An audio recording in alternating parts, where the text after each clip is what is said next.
రాత్రి 11:45 భీమాశక్తి గ్రామం నుండి కొంచెం దూరంలో ఉన్న క్లాక్ టవర్ వద్ద గాలి గట్టిగా వీస్తుంది. గడియారం మెల్లగా టిక్ టిక్ మంటూ 12 గంటల సమయాన్ని చేరుకుంటోంది. ఆ సమయంలో అక్కడికి ఒక వ్యక్తి చేరుకున్నాడు. Police officer Ramesh Naidu. తన చేతిలో టార్చ్, జేబులో పిస్టల్.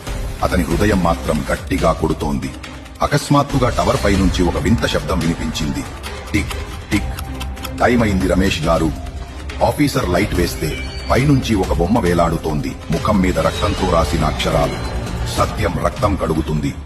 అదే సమయంలో వెనుక నుండి ఎవరో కత్తి మెరుపుతో దాడి చేశారు. రమేష్ తిరిగి చూసే లోపే అతని భుజం మీద గాయం.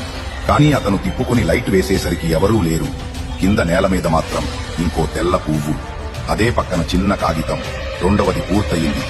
రమేష్ గుండె ఉడికిపోయింది. అంటే మొదటిది నిజమే, ఇప్పుడు రెండవది కూడా. ఆకాశంలో మబ్బులు గట్టిగా కమ్ముకున్నాయి. ఓ సిగ్నల్ టవర్ లైటు మెరుస్తోంది. అక్కడే నిలబడి ఉన్నాడు తున్ తున్ సహూర్. చీకట్లో అతని కళ్ళు మాత్రమే కనిపిస్తున్నాయి.